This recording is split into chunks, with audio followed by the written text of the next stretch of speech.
Watch to the end of this video to learn how to use Boveda two-way humidity control products to get the most out of your guitars, cannabis, and even cigars. Then, head to bovedainc.com and use code OKPodcast at checkout to save 10% on your next purchase of Boveda products.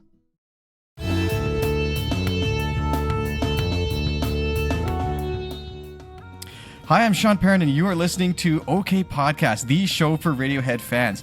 I'm here today with the wonderful Juno Award-winning musician, arranger, jazz drummer, and actually a member of Radiohead tribute band called Idioteque in Toronto, named Ernesto Cervini. Ernesto, welcome to the podcast. Thank you so much. It's a pleasure to be here. I have to say you're in good company, because one of my most recent conversations on this show was actually with Clive Deemer, who of course plays with Portishead, Robert Plant, and Radiohead, of course, as well. So That's yeah, awesome. That was quite a treat to talk with him a few weeks ago. I guess a couple months ago now. Yeah, I've been talking to some amazing musicians. I came out to your show in Calgary, which is where I live, recently, on the advice of a friend. He was like, "Oh, you got to come check out this band Turboprop." And when I checked you guys out, I was like, "Oh, you're doing some Radiohead covers." And then we connected after the show, and it turns out not only do you do some Radiohead jazz arrangements, but you're also in the Toronto band Idioteque, which I thought was just amazing too. So I'm sure we'll talk about that. But I had another mind-blowing moment I wanted to tell you about before we start. So I'm a clarinet player. Oh, yeah. I have another show called Clarinet Podcast, which I've talked to basically every clarinet player you can think of. And I was watching your guys' performances on YouTube, and I was like, well, I thought Ernesto was playing drums. I mean, you guys are doing Life in a Glass House. And I'm like, wait a minute, is that him playing clarinet? So we got to start off. Tell me about this. Like, how many instruments do you play? How many things are you doing here? So I legitimately studied 3 instruments growing up: piano, drums, and clarinet. And I studied them very seriously all through high school. I studied classical piano and classical clarinet. So I finished my ARCT in piano, and I finished my ARCT in clarinet. And then I used to play clarinet in some big bands around Toronto as well. There's a student band called the Toronto All-Star Big Band. So I kind of grew up playing in that group. And so once they started getting music for all the Benny Goodman and Artie Shaw things, I started playing clarinet and all that stuff. So I've been a clarinet player my whole life. I don't do it as much anymore because it's just there's not enough hours in the day to do all the things I want to do. But I absolutely adore playing the clarinet. It's such a beautiful instrument. So that's crazy. I should have you on my other show too. It was so much fun to play Life in a Glass House and be able to play that. Like, oh man, it was a blast. And we've only ever played that song once. You guys have Radiohead too, I think. So you have that in common. Yeah, right. Exactly. Pretty sure. There's just that one performance. I've reached out to Jimmy Hastings so many times trying to get him to come on, and I never really connected with him. That's like my one artist on clarinet I'm like, haven't quite reached yet, but yeah. But he would be so great. I don't know if he's still really actively doing that kind of stuff. He's really getting up there nowadays. But yeah, that's fantastic. So super surprised for me. I literally was like, what the, like what's going on here? I saw this guy play amazing drums. He's doing arrangements. He's like all these things. And now he's playing clarinet. It was interesting to me too, because like over a year ago, so I really got to get on this, but I had a YouTuber come to me and ask me if I would play the clarinet part for Life in a Glass House and record it, but variety of circumstances I still haven't done it. So it reminded me I've got to get on that and, and send that off to him. So it's really fun too. Totally. Radiohead's such an incredible band because they have this incredible range of music and well, let's talk about that. So you're a well-rounded musician. You've won Junos, you're legitimately involved in jazz and these pop cover groups, and you said classical as well. So what is it about Radiohead for you that really kind of stands the test of time and maintains your interest, even though you're involved in so many kind of serious elements of music? Like I've heard musicians before who are classical artists, like, oh, I don't listen to any pop music. I don't like that kind of thing, and I never relate to that, but I want to kind of hear your story. How do you fall in love with the band, and how do you continue to stay in love with them? I kind of came to them a little bit late. I wasn't really a Radiohead fan in high school.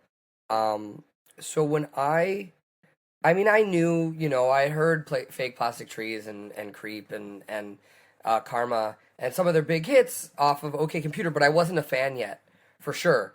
And then when I was in university, I had a roommate who wasn't a music student, who was studying. I don't remember what he was studying, but he's a good guy. And we talked about music a lot. And it was when Kid A came out, and it kind of snuck out, right? Like it got released before it was supposed to, or something. Something happened with that album, I feel like. Where Napster, yeah. Yes, and I had Napster, so I remember checking out that song Idioteque, and I was like, "What is this? This is so." I loved it. I just fell in love with it. And then at the same time, while I was studying jazz at the University of Toronto, and someone had brought in.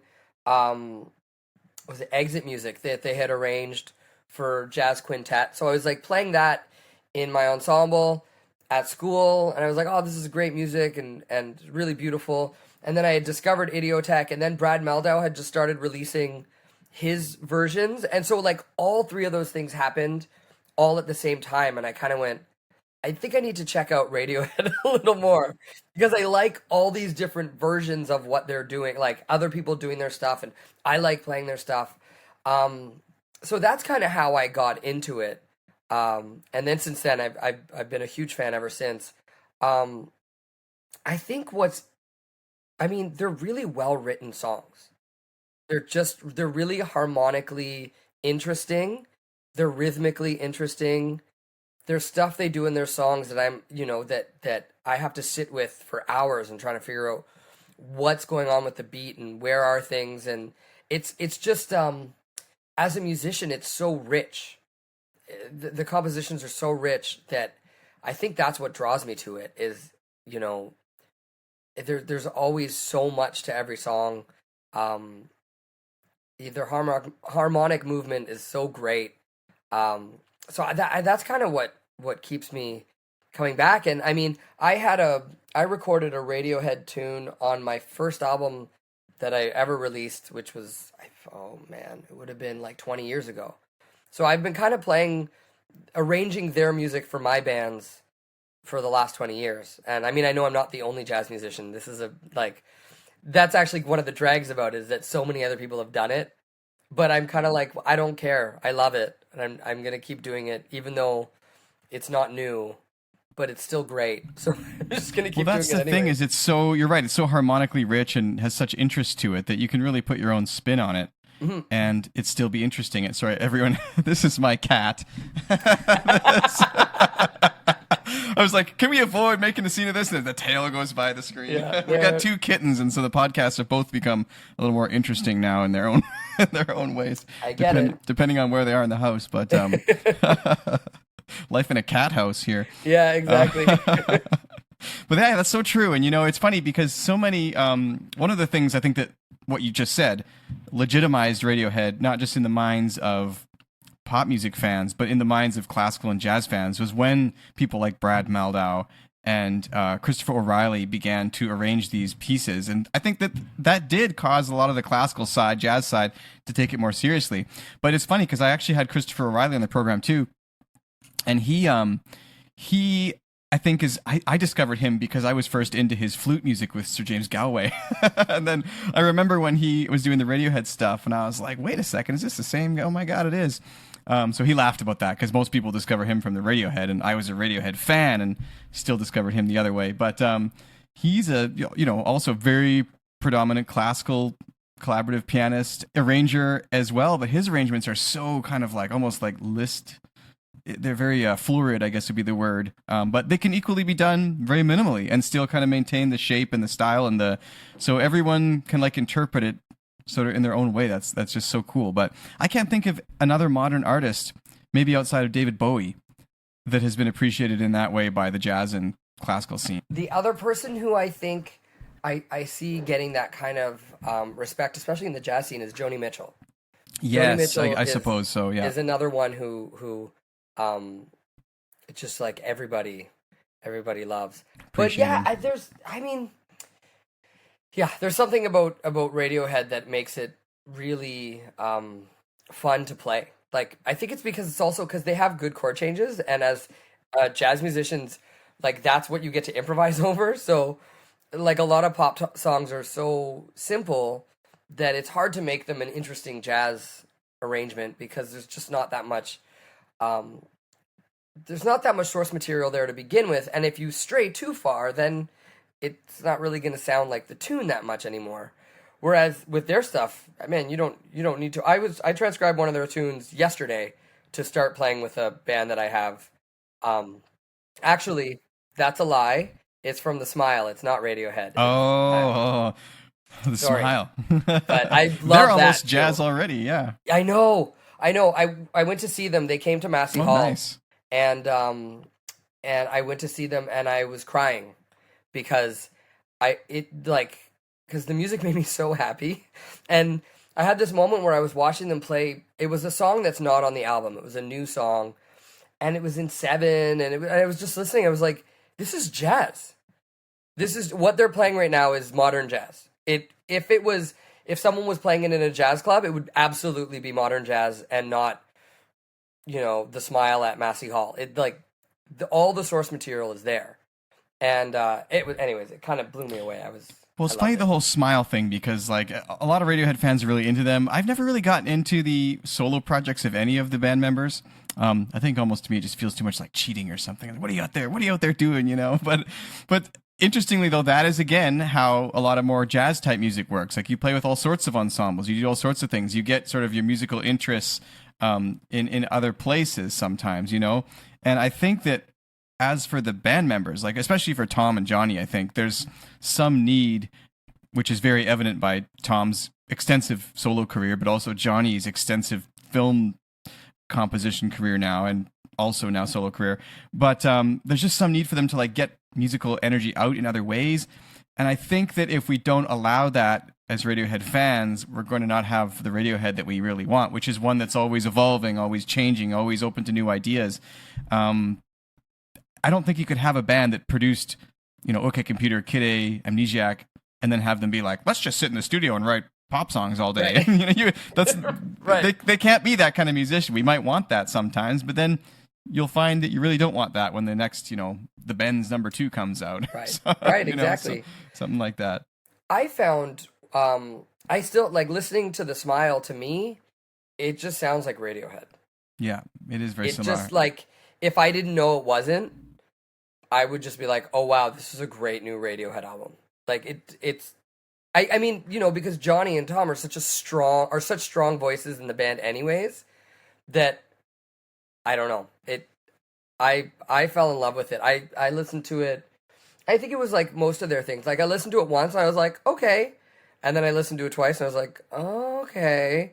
And then the third time like then that's all I listened to for like a couple months. Just add another O every listen, and Yeah. it's like it's Okay. like that with Kid A for me. Like I'm still 20 years later, the O is still going. Yeah.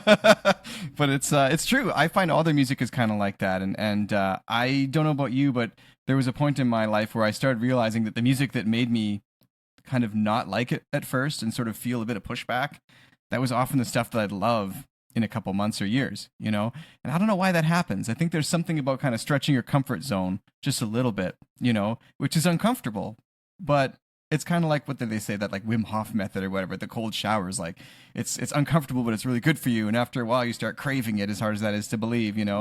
So it's really kind of an odd thing, but we almost crave this boundary. Have you heard of the author Brad Osborne, who wrote that book called Everything That's Right Place? No, it's a musical analysis. Oh, sorry, No. music theory analysis of Radiohead, and he Okay. he was on the show too. Super interesting book, but he had this concept called the Goldilocks zone, which is like where you're pushing the boundary just far enough, but without losing fans. You're able to kind of expand the genre Right. in this sort of zone. And I was like, oh, that's exactly what Radiohead does. Yeah. So how has this kind of thing come back to your jazz music? Because one thing I really loved about Turboprop, when I saw you guys live there was a new song. I think it's still unreleased. The first one you played on the second set in Calgary had a really like Oh, I hip think it was drum Skeletons. groove. I remember you saying you Yeah, really liked that one. really cool. I haven't listened to a song that was that like groovy in a long time, and I was like, this is really, because I find that sometimes you go to jazz shows and it's all some of the drumming is kind of similar to this. Was like, this is a guy who's right away I thought, I wonder if he has some pop influence, because this guy has a nice drive to it that's really kind of. But there we go, there you are. But so how does this kind of come back and influence your own writing and arranging and performing and I think for me, I try to um, I don't. I try not to limit what can influence what I write or what I want to create. So, I mean, sometimes I worry about it because I love doing covers. I just did a. We have a new turboprop version of another song from The Smile, and then we've recorded the Daily Mail. We've recorded Present Tense. Oh no, we haven't recorded Present Tense yet. We've been playing that a bunch, but we have yet to record it. Um, I I don't know. There's something about, all the music that's in my head. And I do listen to lots of other stuff too. I mean, I love listening to Radiohead. Um, but I listen to a pretty wide range of music. Sometimes I love listening to jazz, and sometimes I just want to listen to the Dave Matthews Band because that's what I listen. That was like my favorite band. And when I was in high school, Dave Matthews all the time.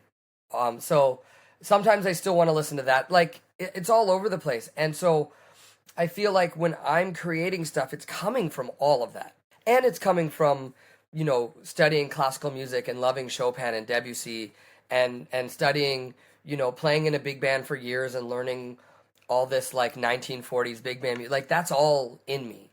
So when I sit down to write stuff, I don't um I don't try and you know put anything into a box. I just whatever comes out comes out, and I like exploring um these different not inspirations but influences that I have, because I think that's true with everybody, right? We all listen to whatever we listen to, but what you listen to, if you're writing music, that's going to come out. It's just going to be a part of how you create. And so that song that you liked from our that's actually coming out in our upcoming album, that's actually not a song I wrote. Is a song that was written by a Canadian jazz piano player named James Hill, and he has a band called Local Talent, and that was one of the songs on their first album, and I loved it. And so I added it to a playlist that I listen to all the time. And then like a couple of years ago, I thought, it'd be really fun. I want to play this tune. It's really fun. I would play along with his recording, and then I was like, I want to play this in my band. So I asked him if I could arrange it for turboprop, and he was happy to give me permission. And so I think it's that's something that jazz musicians used to do all the time, is they would play each other's songs. And that's how jazz standards were kind of born, is that a whole bunch of musicians were playing the same songs by people, and so these songs just became considered standards. Now I don't want to say nobody. I have seen very few people. Actually, I haven't seen anyone do it.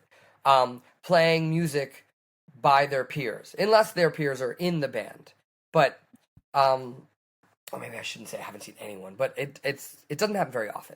That's too bad. It seems like kind of a nice element of it. Yeah, it's wonderful. I mean, it's great, and it's a really great way to vary the sound of your band too, because like if I was the only person that ever wrote music for turboprop, eventually it would all start sounding kind of the same. Just it'd be like different variations on the same things, as much as my listening appetite is pretty varied, it's still all coming through the same filter. So if I'm writing something, it's still coming through that same filter. So I always invite everyone else in my band to write for the band as well. And then on this upcoming album it's going to be called A Canadian Songbook, and it's all Canadian music. But so there's a couple, 3 pop covers on there, and then a couple originals of my own, and then a couple songs by Canadian jazz artists that I really like. So it's just a way to like find different sounds and different vibes that I could bring to the band. Can you preview any of the other artists you decide to kind of cover? Or? Sure, absolutely. So we're doing a song by Our Lady Peace. Oh yeah, I think you played that one. Yes, probably, and we probably played the other one too. We're doing a song by the Bare Naked Ladies, who like again growing up for me it was like Dave Matthews Band, Bare Naked Ladies in high school for sure. I've been a Bare Naked Ladies fan my whole life. And then we do like a mashup of one of my songs with a song by Alanis Morissette. So it's like all very much 90s tunes. Like it absolutely is a very clear indictment of when I grew up and when, when I was at that age where, you know, you tend to, at least I tend to listen to stuff that I liked when I was a teenager.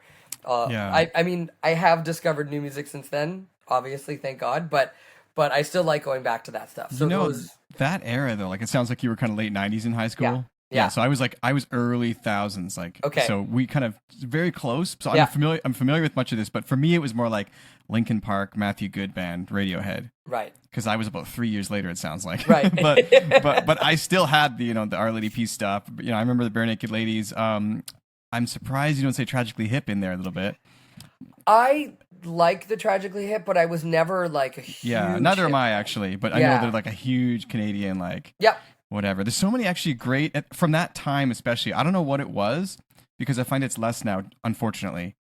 Then we have people like Drake, I guess. So what am I talking about? yeah, But back then, like Alanis Morissette, she was Canadian, right? Yeah, yeah, you yeah, said what's the other one? Avril Lavigne, yep. who hasn't aged a day somehow. I saw a video No, of her the other day. She's like 10 years older than me or whatever, and I'm yeah, like, she still looks 14. Like, what's going on? But yeah, anyway, absolutely. Sum 41, Matthew Good Band, like all these amazing Canadian artists existed somehow in the 90s. And I don't know what it was about that time, maybe just fostering music differently, or I'm not really sure. But there was something about the late 90s in Canada, a lot of really interesting Canadian bands that some of them stayed Canadian, like Matthew Good never was able to break out somehow into the States. And I never figured out why, because I consider him to be probably my top three songwriters of all time. Like he's just remarkable. But who else is of influence for you then? I mean, I'm into bands like Sigur Rós, Interpol, Talk Talk. But what's for? Um, I mean, yeah, for that, I mean, those are probably some of my big ones. Definitely Dave Matthews Band. I listened to a ton. I mean, you know, before that, like when I was in grade school, I was listening to Guns N' Roses and Metallica and Mm. that stuff. I But feel like then, everyone our age went through that at that age. yeah, I was like, why can't I get into this Metallica band? Everyone says it's so good, but if you think about it, in the '90s, Metallica was only about 10 or 15 years old, so that would kind of be like kids now listening to Radiohead. right. you know? So it's sort of weird. Yeah, well, and when I just actually saw something the other day that like within I think it was like a 1 month period, Metallica's Black Album, Guns N' Roses Use Your Illusion 1 and 2, Pearl Jam's was it Versus? Is that the one? And um and the Nirvana album that smells like Teen Spirit. All of those albums came out within like it might have even been weeks of each other. Wow. It was amazing. I saw it, you know, it was on social media somewhere I saw it. And I was just like, holy, That was that a big week in that music. is a lot of great music. It's Yeah. like incredible. Actually, those. So I mean, kind of all except for Nirvana. I was never a huge Nirvana fan, but all of those bands I was really into. I was really into Pearl Jam for a while as well.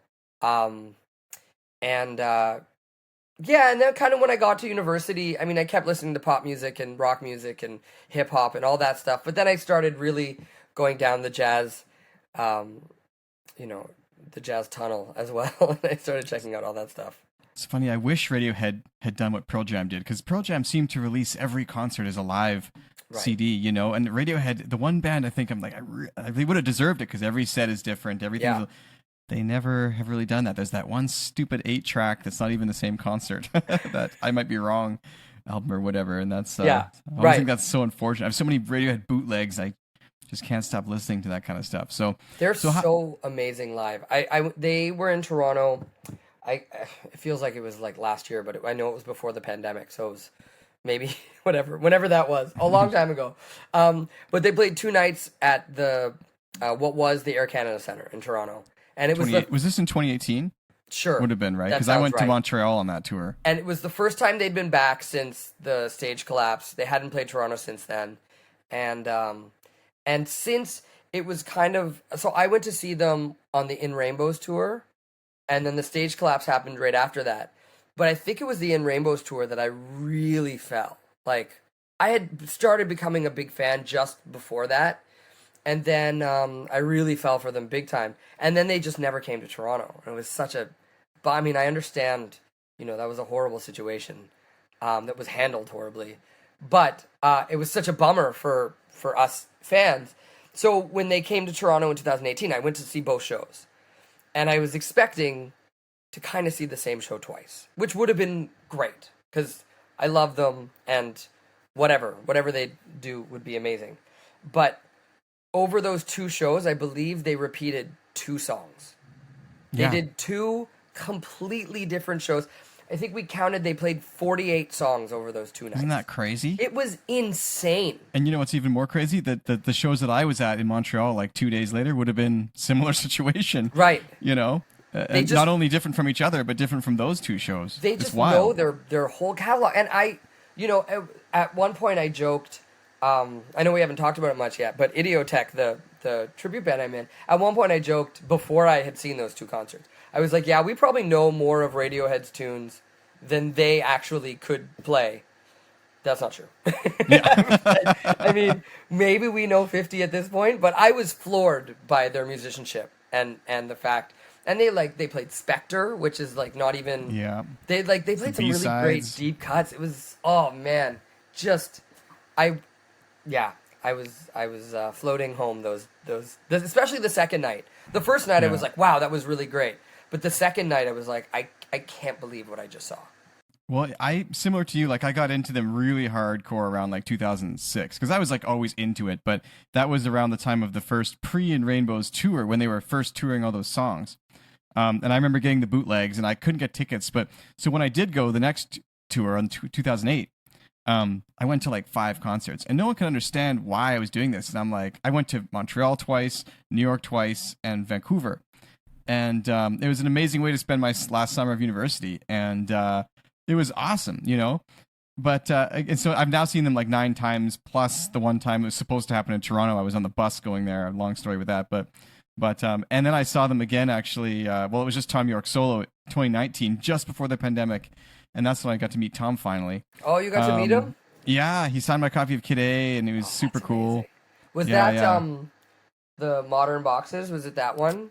Or that was Spectre had just he played Spectre on the tour, but yeah, I think it was the Modern Boxes tour. Oh no, Anima, that's what it was. Or right, Anima, okay. However you say that one. I think I saw that as well. He did that in Toronto. And I saw that as well. Yeah. Well, it was crazy because the poster for that Anima came out, and I know this woman now from university named Sarah Davachi, who is like a drone artist. We used to have class together and work together in whatever place and perform together and all these various things. We've sort of kept in touch over the years. But she moved to like Toronto, Montreal, something like that. Anyway, the poster for the Anima concert comes out and it says she's on his tour. And I'm like, are you effing kidding me? Like, that's so cool. So unfortunately, though, all her shows with him got canceled due to the pandemic. So she never got to tour with him. And she also, So she also was super excited, I think. And I was like, that sucks. But anyway, but what are the odds of that? I was like, wow, that's just absolutely cool. But that's amazing. So let's segue. We're talking about Radiohead live. And it sounds like the only way to see Radiohead live in Toronto for a long time was Idioteque. So is that kind of what started the band? Was the fact that there was no real way to see them in the city? And my sympathy for that is minimal, by the way, because Montreal is 3 hours drive. Yeah. They're always in Montreal. Yeah, that's true. Fair enough. Out in Calgary, we don't get so lucky. Yeah, it's a bit more of a trek for you. Yeah. It was kind of, so Idioteque started because we were all at a party. My buddy, who's the lead singer in Idioteque, is a guitar player named Don Scott. And he used to have this New Year's party every year. He called it Musicians New Year's, and it was always on the night of New Year's Day, because musicians always worked on New Year's Eve. This was back when musicians used to work. So we'd all have gigs on New Year's Eve. It's kind of like industry night. Yeah, exactly. Yeah. So he would always have a New Year's Eve party on New Year's Day night, which was like a fun, it was great. So I went one year and there was a playlist on and a Radiohead tune came on. And there was a bunch of us like standing around the speaker listening, and just talking about how much we love this music. we're listening, we're talking about it, and then I don't remember who said it. I don't remember the exact story, but someone was like, "We should get together and play some of their stuff. How much fun would that be? It'd be amazing." So, um, we did, and then it was sounded good. Like we sounded pretty good, and we're like, "Oh man, we should do this again." So we did it again, and then we're like, "Oh, we should get a gig." So we got a gig at a small place in Toronto called the Transac, and then and it was awesome, and like people loved it, and we sounded really good, and so and I think part of that, a big part of that, is Don does a really good job of singing it, and he's not a singer; he's a really killing jazz guitarist, Wow. but I would he say he's a also singer.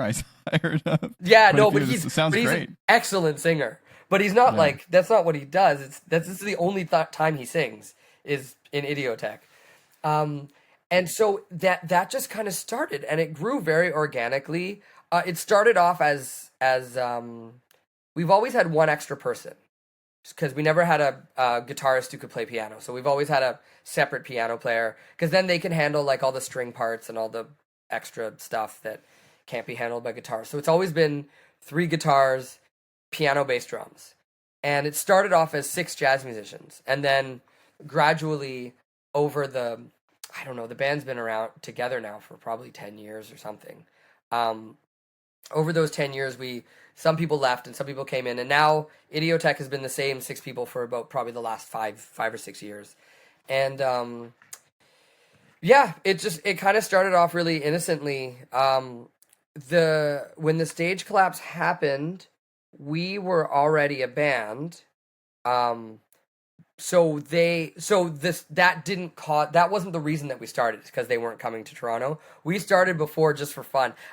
None of us thought it was going to be a thing. We weren't like, "Hey, let's start a Radiohead cover band and play gigs." It was just like, "Let's play this music because it's awesome music." And then once we started doing it, I mean, it is so much fun because, first of all, as jazz musicians, we're certainly not used to playing for audiences that are that enthusiastic. I mean, people love jazz and it's great, but you know, the difference between me playing with turboprop and me playing with Idioteque, right? Like Yeah. I it's guess we weren't that riled up that night. I'll have to say. no, I mean jazz is like a Yeah. listening style of music, and people are sitting and they're listening, and even the most enthusiastic audience is still pretty tame. Yeah. Um, and then with Idioteque, like people are singing along and freaking out and crying and jumping on each other. It's like it's kind of amazing. So once we started playing concerts, then it just kind of grew, and we got. I think one of the first big moments for the band is we got called to do a gig in Montreal at Club Soda, which is like a pretty big club, and they do a lot of rock tribute shows. And somehow they had discovered us, and so we went there and and we were playing for like 500 or 600 people, and it was our first time. We were like, oh, okay, this is a thing. So since then we take it pretty seriously now. We're obviously very committed to trying to learn the stuff as close to the recordings as possible. We've only now, within the past year, started taking the same liberties that they do in terms of like sometimes we're like, oh, why don't we play their live version instead? Because it's kind of cooler than the album version. Or like we'll take little things from how they do it live and we'll incorporate that into how we play it. Sometimes because it's just like physically and technologically much more simple. And sometimes it's just because it sounds really fun and cool.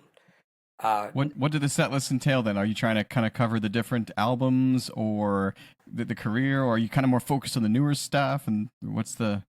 It's kind of across everything across the board. So we do play at least one song from every album. I would say probably multiple from every album.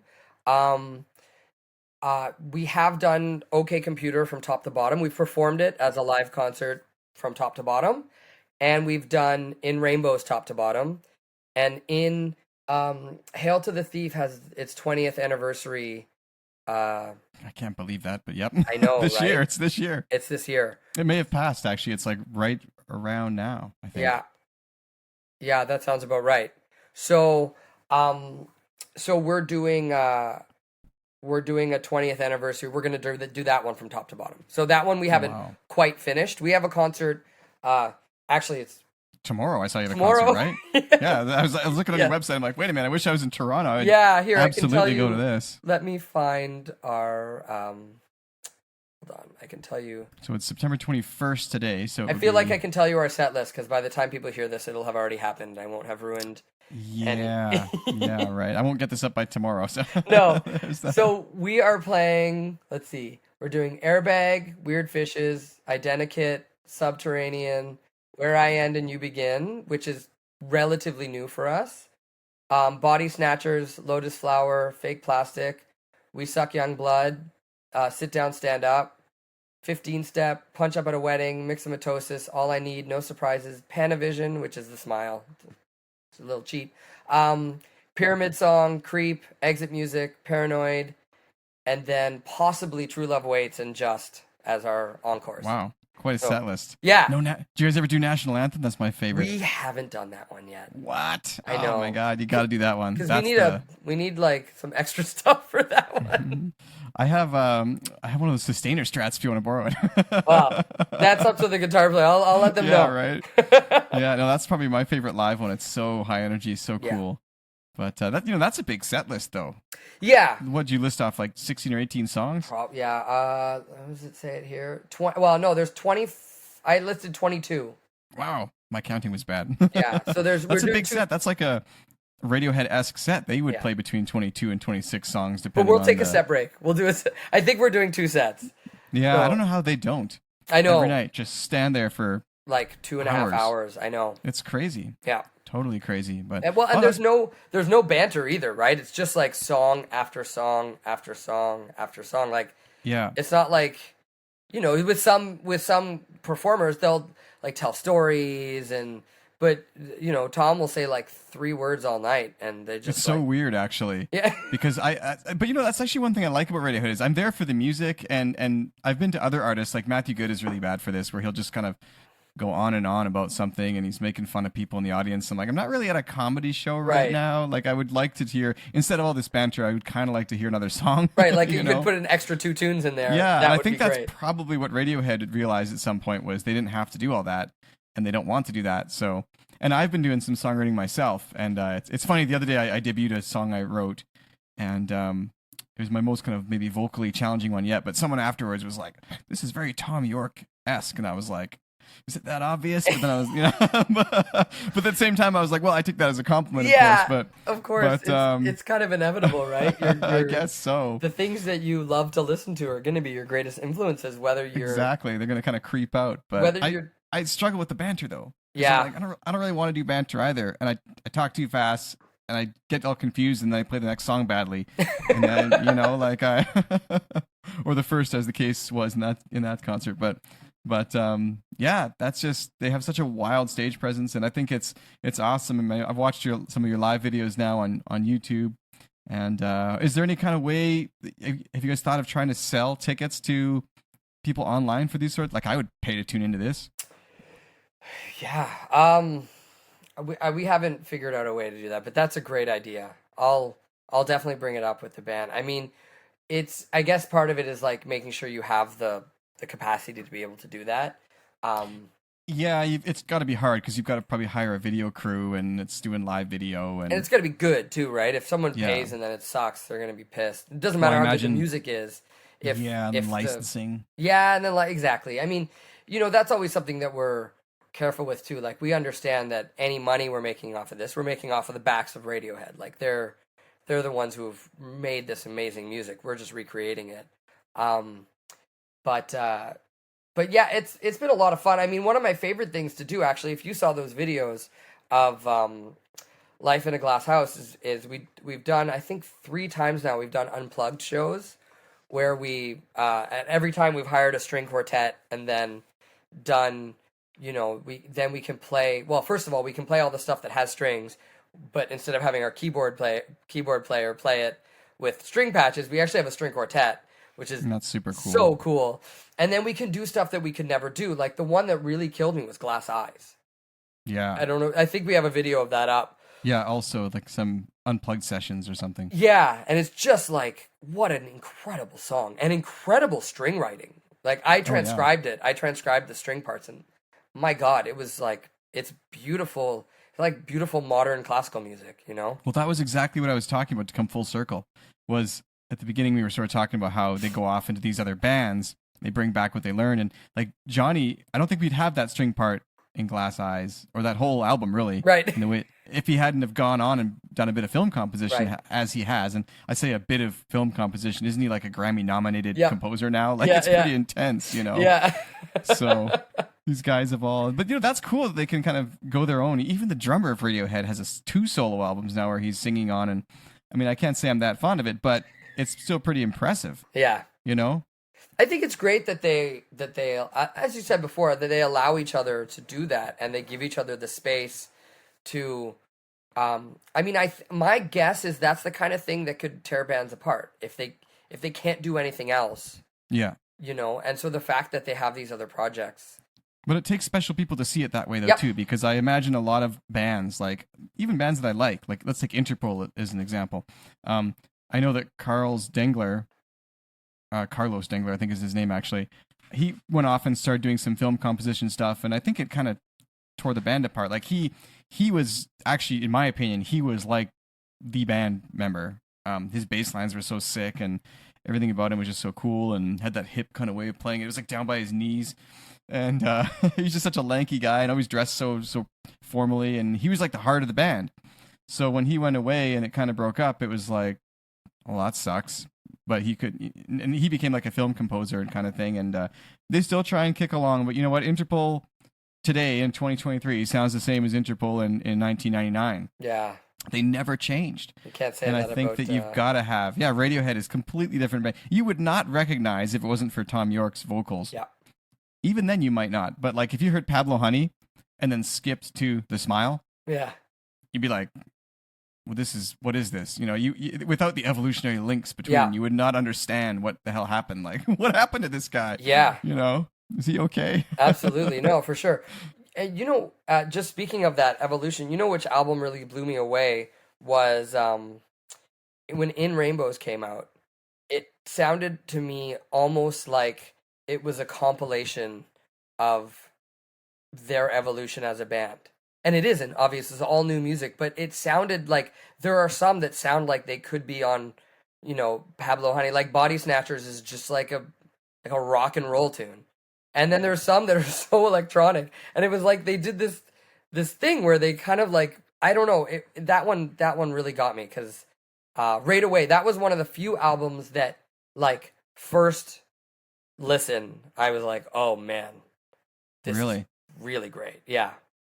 Man, what's wrong with me? That's the one album of theirs that I really don't like. And I remember Oh my being God, so really? Yeah, and I remember I was so disappointed because I went to like 4 shows on the In Rainbows tour, and every time an In Rainbows song came on, I was just like, oh God, let's get to something else. And even now, like in Montreal in 2018 when they played Body Snatchers, I was like, oh, for God's sake. Actually, I have a funny story because I went to 2 shows in 2018 in Montreal, right? Yeah. And I have a friend who's also a big Radiohead fan, but he came out and he decided to see some other band on night 2. So he went to night 1 Radiohead, but night 1 of that particular, as you know, you can't do that with Radiohead because they're going to play 2 totally different sets. But night 1 was like a Kid A reprise, and I was like, oh, thank God, that's so nice. It was so many Kid A tunes. Yeah. And I think they played like 7 out of 10 Kid A songs. It was amazing. But he is a huge In Rainbows fan, guitarist. Like In Rainbows came out right when we were in 3rd year university. Huge In Rainbows fan. They only played like 1 song, like maybe Nude, that first night. Right. The second night they played almost all of In Rainbows. And I was like, oh, dude, like you totally missed out. Like, why did you do this to yourself? You came all the way to Montreal and went and saw some other band at some bar on like what this is a life lesson. Yeah, exactly. Never skip So funny, Radiohead. I shouldn't say I don't like In Rainbows, but I think the problem for me was, like I said, I was so into the like live tour versions, which just had a totally different energy. And then the album came out and they were just so different. And I was a bit disappointed because I was really expecting, for example. Okay, I could see that. That's Have you ever heard interesting. like the videotape version that was done on the 2006 tour? Yeah, it's like a dance tune. It's more like a Coldplay song. Yeah. It's like, you know, but in a way, maybe that's why they didn't do it. But I don't know. But now that you say it like that, maybe you've hit on another reason that I never figured out why I'm not so fond of it is because it is kind of like a compilation. Whereas Kid A, for example, is a vibe. Yeah. OK Computer is a total vibe, you know. Hail to the Thief is a vibe. Yeah, And I they all mean, kind of have their even vibe. the new, Moonshaped Pool is like, Yeah. yeah, that one I had to, I can't listen to it too much because I just get too sad. It's so very sad. depressing. Yeah, it's a very dark album. I was one time thinking why I'm not as into it as the others. And I'm like, that's the one that I think is truly sad. It is. Like a It's downer. really sad, and it's hard. Yeah. Like there are some great tunes on there. We play some of them in the band, and there's some that I've fallen in love with. Yeah. But listening to it as a whole, I just found like it would just make me sad. Oh, totally. You Yeah, know, it's and a I was dark like, album. yeah, and it's beautiful They music. finally earned their place, what the critics have been saying for years. Yeah, exactly. They're finally that depressing. Yeah. So, well, this has been an awesome conversation. I'm so glad to learn about all the things you're doing, you know, in jazz and involved with Radiohead and their music and arranging and all these different things. We've got to make sure to get out to see Idioteque too. Yes, So, absolutely. Thank you so much, Sean. It's been a pleasure.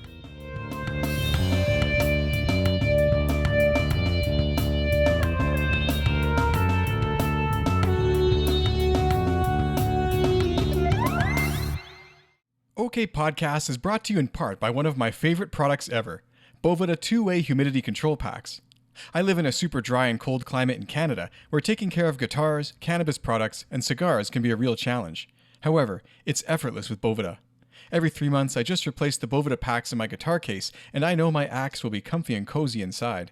If you use cannabis or cigar products, there's also mini versions, stash bags, and other accessories designed with freshness and taste in mind. Shop now at bovedainc.com and save 10% on your next purchase with code OKPodcast at checkout.